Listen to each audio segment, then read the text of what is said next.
Hello and welcome to the Sporting Index trading floor. My name's Carl, the Chief Sante, and it's yet another edition of Views from the Sporting Index trading floor. I was very excited last week with good reason. We saw some unbelievable business, particularly on the Super Bowl. It was amazing. Where one punter won 76,500, buying 1,000 of the Giants earlier in the season on the outright index. Punter on the night won 86,500, selling points in supremacy for $2.5 grand a pop. Another punter, sadly for him, lost 100,000 getting with the Patriots, -12 on our handicap index. It was truly a tremendous night's turnover, as was the whole weekend. I know a few punters were very badly hurt in the Six Nations when it looked like England were going to be trouncing Wales. I was at Twickenham, my head in my hands, thinking about how much Sporting Index were losing, but somehow we managed to get away with it and come away with a tidy profit. Anyway, there's been a lot of movement on the Six Nations outright markets. The ones we saw most business on last week, we had lots of sellers at Total Points, and those guys will be quietly pleased with themselves now. They were selling at 43 a game. Market is only 105 so far, so it's about 35 a game so far. Market's down to 615, 625, 105 from 3 games. That big punter who bought 50 ups won't be feeling too clever at the moment. That's down to 31, 35. On the outright index, France moved up to 47.50. Scotland, where we had a lot of buyers there, they're down to 5.8.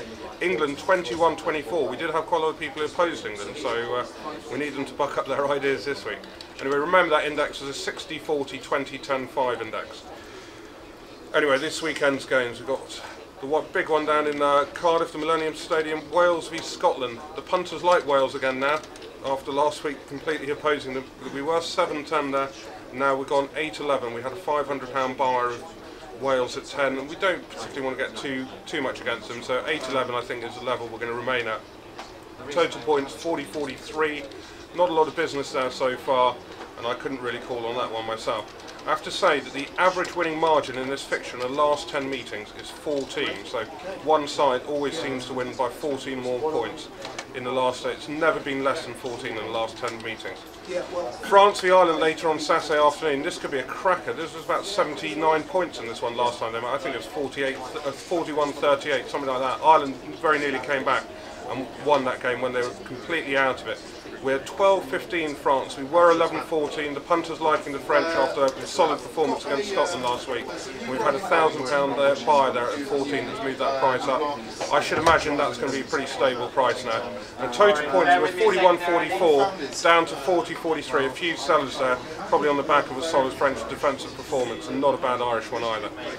Sunday, gosh, what's going to happen there? England really, really disappointing, having looked brilliant in the first half, but I have to say I think injuries played a key part in that, and we've gone 11-14. The punters aren't disheartened. We are seeing plenty of buyers, not huge buyers, but plenty of buyers here at 14 at the moment. Total points in the game, they were 42-45, down to 41-44, and I think that's not a bad way to go personally. Obviously, these are only my personal views, not Sporting Index's views. I think there'll be a tight one, Italy keeping the forwards, and their backs actually did a very good defensive job against a very strong Irish backline last week. Anyway, if you want to take me, the chief, on, I'm trading Wales under 20, Scotland under 20 on Friday night. So I know it's not the biggest game in the world, but if you want to punt against me, it'll be me doing the prices on that game. Elsewhere in rugby this week, Super League returns in earnest this week. Friday night we've got Warrington v Hull. We were 9-12 there, Warrington. We've had to move it up already, 10-13. Punters coming on for Adrian Morley captains Warrington. Side I could never ever trust.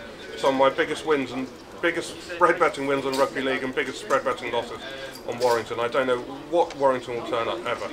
Anyway, total points in that game 42-45. Not a lot of business there. Later on in the weekend we've got Catalans versus Cas live, but we haven't got any prices there yet because we haven't got the teams. Football, really good games this weekend in the Premiership. Starting on Saturday, Villa against Keegan's Newcastle, still without a victory. Punters not disheartened by that result at Fulham last week.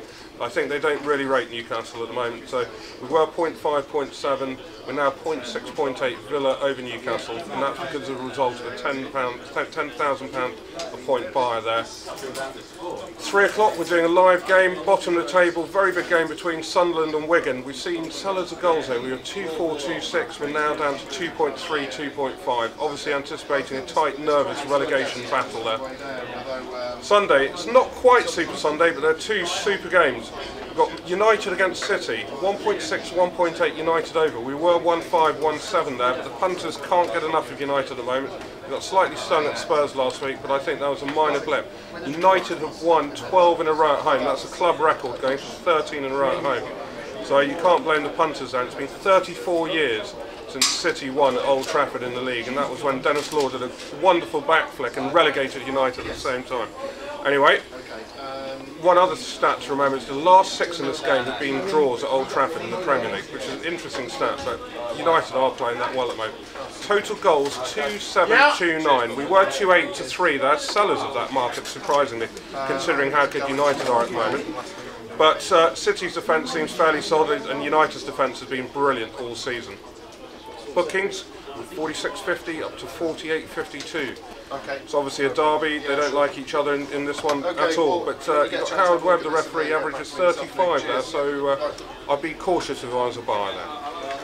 Sunday later, Chelsea over Liverpool, 0.4, 0.6, we were 0.3, 0.5 there. You can see lots of trades going on in the background at the moment. 0.3, 0.5 up to 0.4, 0.6 Chelsea over Liverpool. Chelsea have got the hoodoo over Liverpool at Stamford Bridge. I don't think Liverpool have won there in a league game since 1989. Unbelievable. And they've lost 11 Premiership games there in total. That's the most they've lost anywhere on the road, so not great there. Chelsea themselves have won 9 out of 10 in the Premier League recently. However, they've not won an 8 against any of the other big three, i.e. they've not beaten Arsenal, Liverpool or Man United in their last 8 games. Another market we've seen business on there is Super Nick Anelka. He's up from 1922 to 2023. We've had a £500 buy of his player goal minutes there. Anyway, that's all I'm going to talk about prices for this week. I have to tell you that our Bet on the Move, award-winning Bet on the Move mobile phone service has been upgraded this week, so you can now bet live. If you go, you can get your Now Live Now menu on it. It's absolutely brilliant. It will increase your satisfaction and it will make it a lot quicker for you to be able to navigate around our mobile service. If you haven't used it already, please go onto the website and download it. There's a little thumbnail there. It's very easy to download. Send you a text message and it takes about 10 to 20 seconds to download the whole thing. And it's brilliant. You can keep in touch, even if it's just for score updates, 24 hours a day with Sporting Index prices and latest scores on live sport. Yeah, I have to say, you'll see a few adverts from our man Jack in the next few days. It is well worth re-downloading. Everything Clonmel's good. Don't forget, there's plenty of other sport we've got on this weekend. We've got racing, the Tote Sport weekend down at Newbury. I'll be down there, so if there's any punters around, I'd love to have a drink with you.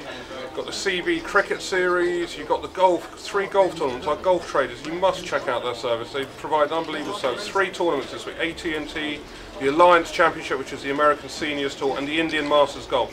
Lots of 18-hole match bets there, so a bit of fun there. And finally, there's a bit of Davis Cup tennis, so don't forget that, but sadly Andy Murray not playing in it. Anyway, whatever you're doing, I hope you're all punting this weekend with Sporting Index, and best of luck from all of us here on the trading floor.